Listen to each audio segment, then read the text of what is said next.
자, 수익비용 개정 과목. 자, 계속 이어가도록 하겠습니다. 자, 먼저 수출 재비용, 중요한 거 없어요. 수출 재비용. 수출 계약 시부터 물품 선적 시까지 들은 수출 관련 제반 비용이다 해서 사례도 있지만, 우리 통상적으로 우리 통관 수수료가 있습니다. 수출하는 데 있어서. 자, 그런 것들을 그냥 수출 재비용 잡는다. 그 정도. 자, 그 다음 외주 가공비 나오고 있죠? 중요한 게 없습니다.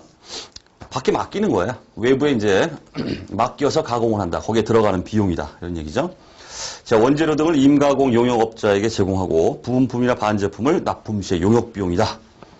자, 그렇게 가볍게 보시면 되고. 자, 잡비. 좀 눈여겨보셔야 됩니다.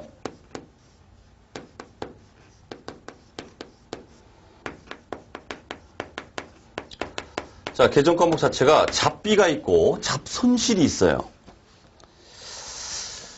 자, 그다음으로 잡비는 한마디로 판관비예요. 영업비용이다 이런 얘기입니다.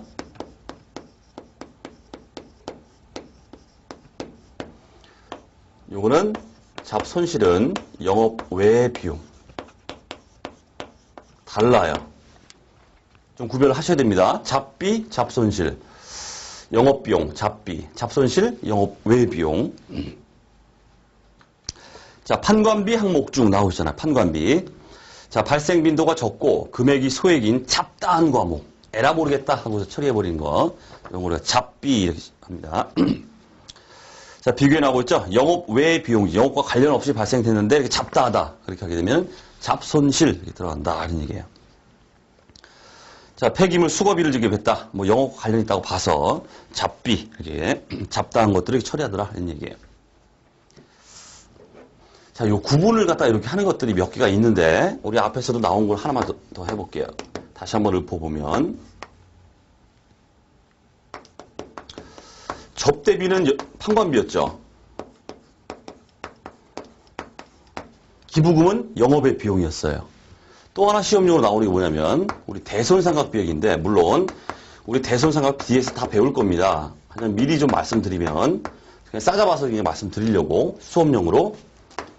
대손상각비가 있고 기타의 대손상각비 이런 게 있어요. 개정 과목이 다르죠? 얘는 이제 판관비고 얘는 이제 영업의 비용 이렇게 들어갑니다.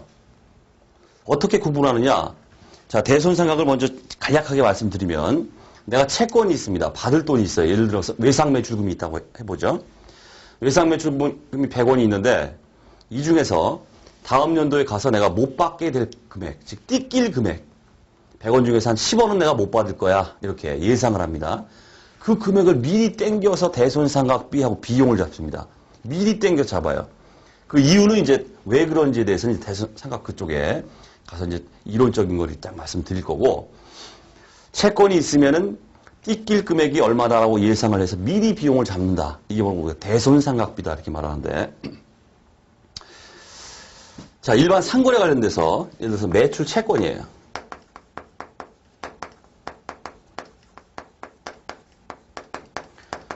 외상매출금, 바드럼 다 매출 채권이죠. 이렇게 일반적인 상거래와 관련된 채권입니다. 매출 채권. 이런 거와 관련해서 얼마를 못 받게 될 거야, 띠낄 거야 해서 잡은 금액, 그거는 대손상각비다 해서 영업비용이에요. 판관비예요. 자, 하지만 일반적인 상거래가 아닌 채권이죠. 예를 들어서 미수금 해볼게요.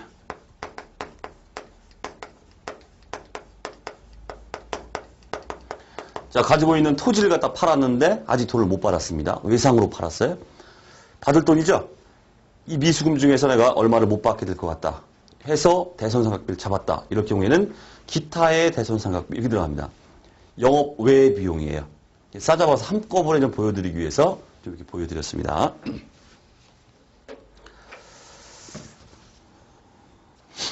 자, 그 다음 배당금 수익입니다. 자, 주식에 내가 투자를 하게 되면은 그 회사로부터 배당을 받죠. 이렇게 하게 되면 현금 들어왔다 처리해주고 배당금 수익하고 수익을 잡는다 이런 얘기예요. 자, 다만 이제 비교해 보시면 주식 배당이라고 있는데 이게 뭐냐면 간략히 말씀드리면 회사에서 나한테 배당을 줄 때 현금으로 받으면 우리가 현금 배당이라고 그래요. 그럼 당연히 현금 받고 써볼까요?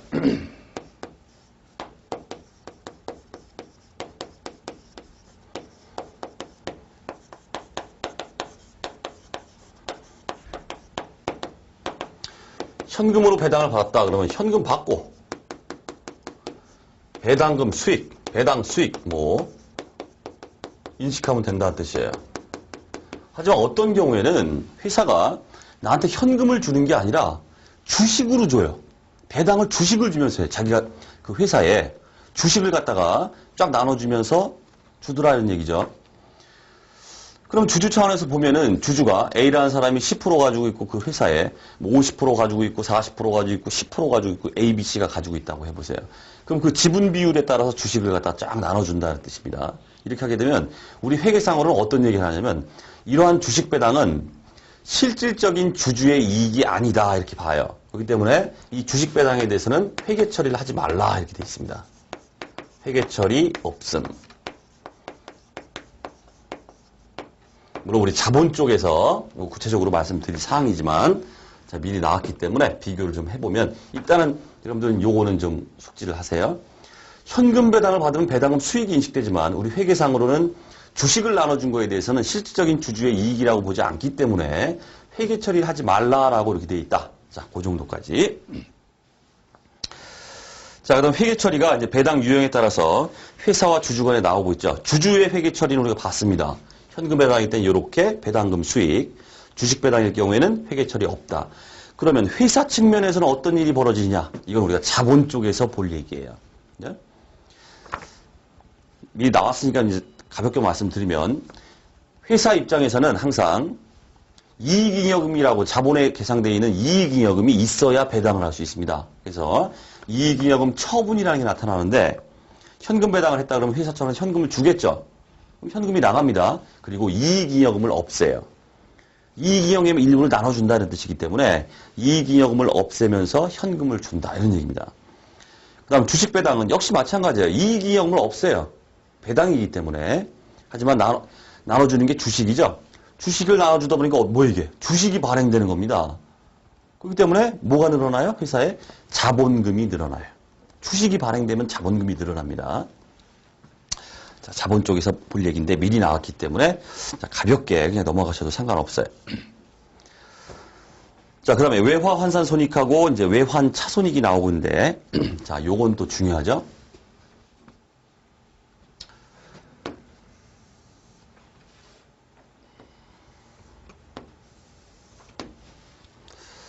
자, 우리 교재 사례로 한번 바로 보겠습니다.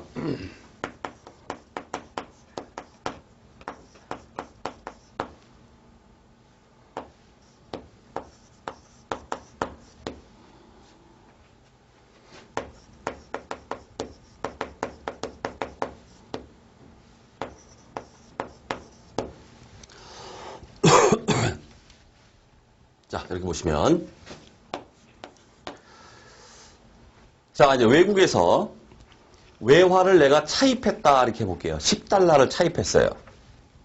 그럼 장부상에는 얼마를 잡아야 되냐면 차입 시의 환율이 지금 1달러당 10원이다 이렇게 볼게요. 가정치로. 그럼 차입대 환율이 10원이기 때문에 1달러당 10원이기 때문에 나는 이 차입금에 대해서 현금을 얼마를 잡을까요? 10달러 곱하기 1달러당 10원이야. 100원 이렇게 잡고 외화 차입금이다 이렇게 잡아요. 외화 차입금 100원 이렇게 잡습니다. 기말에 갔어요. 12월 31일 날 갔더니 결산 시점에 환율이 지금 10원이었는데 차입 시에는 12원으로 환율이 올라가 버렸어요. 올라가 버렸어요. 그럼 어떤 일이 벌어질까요? 환율이 올라갔다는 뜻은 1달러당 10원만 내가 이제 갚을 때 그렇게만 하면 되는데 환율이 올라가는 바람에 달러당 12원을 내가 갚아야 돼요. 이걸 우리가 손실로 봅니다. 평가 손실, 손실로 봐요. 갚아야 될 돈이 늘어난다. 외화 차입금을 늘려요. 얼마를 늘립니까? 달러당 2원이 증가했기 때문에 20원만큼이 더 줄 돈이 생겼다 이런 얘기예요. 그리고 이제 여기 잡히는 게 바로 우리가 외화 환산 손실이라는 이런 계정 과목이 나오게 됩니다. 20원 이렇게. 그래서 이 짓거리를 계속 한다는 뜻이에요. 기말에 결산시 가가지고 환율이 어떻게 되나 조사해가지고 그 환율에 따라서 이렇게 외화 환산 손실 또는 외화 환산 이익 이런 식으로 잡아간다. 이걸 갖다 우리가 외화 환산 손익이다 이렇게 말합니다. 자, 그래서 이게 부채니까 이렇지. 부채니까 이렇지.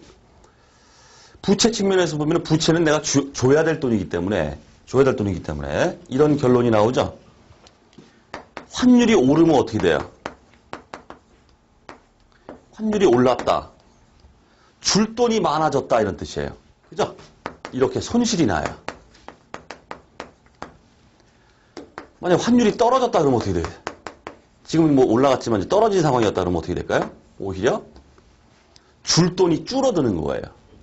그렇기 때문에 외화 차익금을 그만큼 감액시킵니다. 환율이 떨어지면 줄 돈이 작아진 거기 때문에 그렇겠죠? 이익을 잡아요. 외화 환산 이익이다 해서 이익을 잡니다. 자, 이건 이제 부채 측면에서 얘기한 거고, 자, 이번에는 자산 측면에서 한번 얘기해 보겠습니다.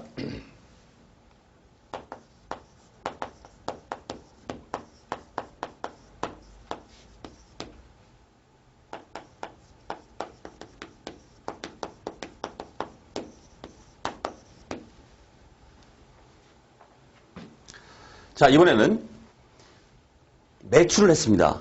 외화 매출을 했어요. 외화 매출. 10달러를 갖다 외화 매출을 했어요. 미국에.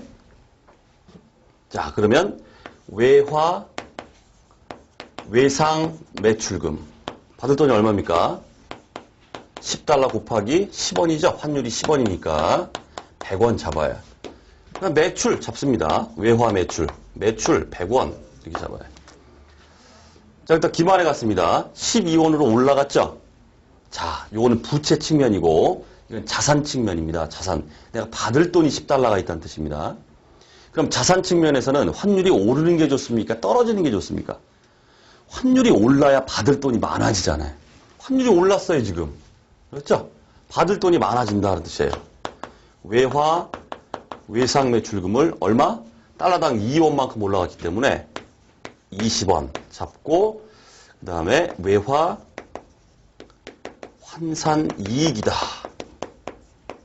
20원. 이렇게 잡는다는 뜻이에요. 결론. 자, 부채 측면에서는 환율이 오르면 안 좋죠. 부채는 줄 돈이 증가하기 때문에 환율이 오르면 안 좋은 거예요. 하지만 자산 측면에서는 어떻습니까? 환율이 올라야 좋다 이런 뜻이죠.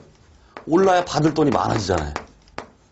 환율이 오르면은 이익이 난다. 그다음 환율이 떨어지면 어떻게 해요? 받을 돈이 줄어든다는 뜻이에요. 손실이 나더라. 됐죠? 요때 나타나는 게 바로 외화 환산 손익이다. 자, 우리 교재는 칸이 모자라서 이제 부채 얘기만 했지만은 이렇게 자산 얘기도 할 수 있더라 이런 얘기입니다. 자, 그다음 이제 외환 차손익에 대해서 좀 얘기를 해보자. 자, 외환 차손익은 이러한 이제 차입이나 외화 매출이나 어떤 게 자산 부채가 외화 자산 부채가 있는 상태에서 언젠가는 어떻게 했어요? 차입했던 거 갚겠죠. 상환하겠죠. 그다음 자산이 있다 그러면 언젠가는 회수할 거란 말이에요. 그러면은 이런 식으로 쭉 그냥 외화 환산 손익을 쭉 잡아가다가 상환 시점이 딱 됐습니다. 돈을 내가 줘야 됩니다. 상환 시점이 됐는데 이 상환 시점의 환율이 만약에 장부에 계상된 것보다 더 올랐다 이렇게 보세요. 그럼 줄 돈이 많아지는 거죠? 줄 돈이 많아집니다. 그렇잖아요?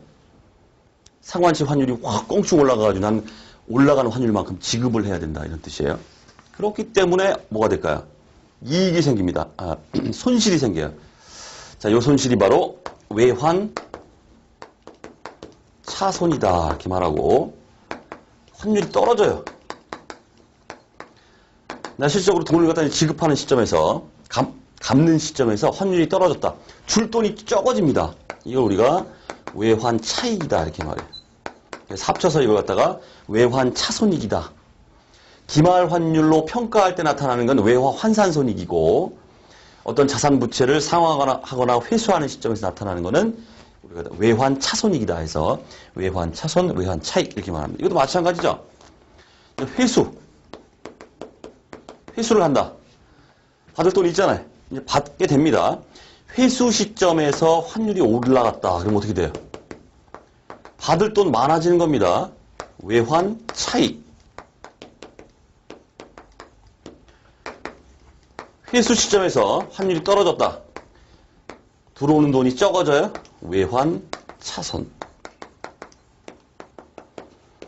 이렇게 1년의 과정을 외화자산 부채는 거치게 되더라 하는 얘기죠. 자, 중요한 얘기였습니다.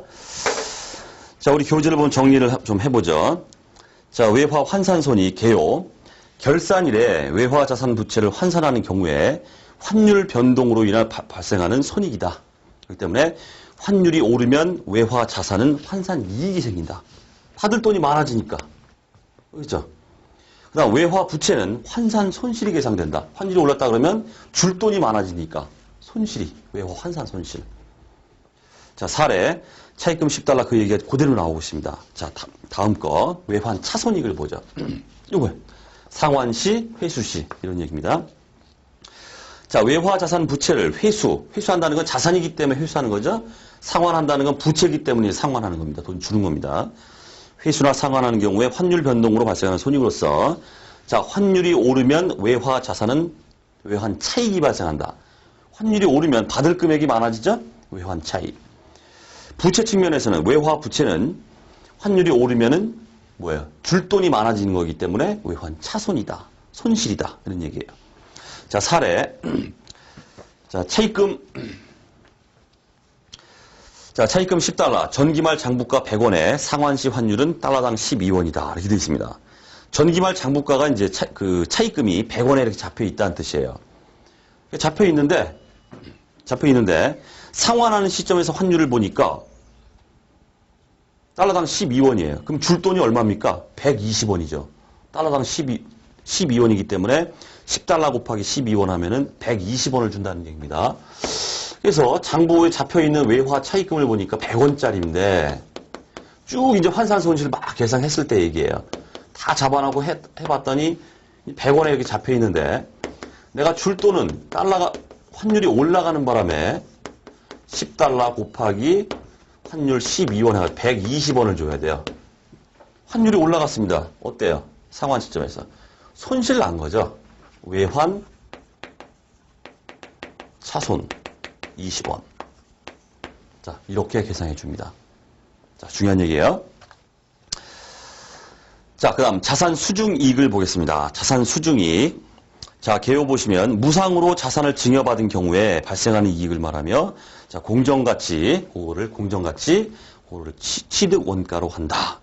사례 보시면 이런 일은 벌어지지 않겠지만 누군가 나한테 건물을 공짜로 줬어요. 그러면 건물 이렇게 잡아야겠죠. 문제는 뭐냐면 누군가 나한테 건물을 공짜로 줬어요. 그럴 리는 없겠지만 그런 일이 발생했다고 가정해 보세요. 세상에 공짜가 어디 있습니까? 근데 공짜로 진짜 줬다 해볼게요. 건물을 딱 줬는데 그러면 이제 건물이 차변에 잡히겠죠? 근데 문제는 뭡니까? 이게 뭐야? 얼마로 기록해야 돼? 이런 문제가 생기고 그 다음에 여기도 금액도 모르겠고 문제는 또 뭡니까? 여기 또 뭐가 들어가야 돼? 이런 문제가 생기죠? 그리고 뭐다? 공정가치. 야, 시장에 가보니까 이 건물이 100원에 팔리고 있더라. 100원에 이렇게 통용되고 있더라. 이 건물은 100원짜리다. 이런 얘기예요. 100원짜리. 건물을 공짜로 받았습니다. 그럼 내가 뭡니까? 이득 본 거죠, 이거는. 누군가 나한테 공짜로 줬다. 아니, 이익 본 겁니다. 뭘 쓸까? 자산 수중 이익이라는 개정 과목을 써서 수익 처리하자. 이런 얘기. 물론 영업의 수익입니다. 영업과는 관련 없는 거죠. 그렇게 처리하자는 얘기입니다. 그래서 두 가지 문제. 자산 수중 이익. 누군가 나한테 공짜로 줬다? 어떤 금액으로 기록하는가? 공정가치로 기록하라. 그 다음 상대방 대변 과목은 뭘로 한다? 수익 본 거기 때문에 개정 과목을 자산 수중 이익 처리하라. 이렇게 돼 있다는 뜻이에요. 자, 그게 바로 자산 수중 이익에 대한 얘기고. 자, 그 다음 채무 면제 이익을 보겠습니다. 자, 돈을 차입했습니다. 차입했어요. 현금 100원, 차입금 100원 이렇게 잡아놨어요. 자, 그런데 아주 재밌는 일이 벌어졌어요. 난 누군가한테서 은행이든 뭐든 돈을 빌려왔습니다. 줄 돈이 있어요. 차입금, 부채가 잡혀 있어요. 근데 이놈이 뭐라고 그러냐면, 야, 너 안 갚아도 돼. 이러는 거예요. 이럴 일은 없겠지만은, 진짜 이런 일이 벌어졌다 해보세요. 야, 차입금 안 갚아도 돼. 고마워. 난 어떻겠습니까? 차입금 없애겠죠? 안 줘도 되니까, 이제. 안 받겠다는데, 뭐. 안 받겠대. 그냥 면제해 줍니다, 이렇게. 그죠? 차입금 없어집니다. 그럼 이게 뭡니까? 이런 얘기죠. 그럼 대변에 뭐가 생기냐? 자, 뭔가를 공짜로 받았다. 이것만 이익이 아니죠. 내가 줄 돈을 안 줘도 되는 것도 이익이에요. 그렇겠죠? 그렇기 때문에 이걸 갖다 우리가 채무 면제 이익이다 해서 영업의 수익으로 처리합니다. 됐죠? 이렇게 기록하더라. 이때 나타나는 게 바로 채무 면제 이익이다. 자, 그 다음 보험금 수익 얘기가 나오는데 이 얘기는 좀 해야 될 얘기가 많기 때문에 여기는 간략하게 써놨지만 요거에 대해서 아주 자세하게 우리 유형자산편에서 자세하게 설명드릴 겁니다.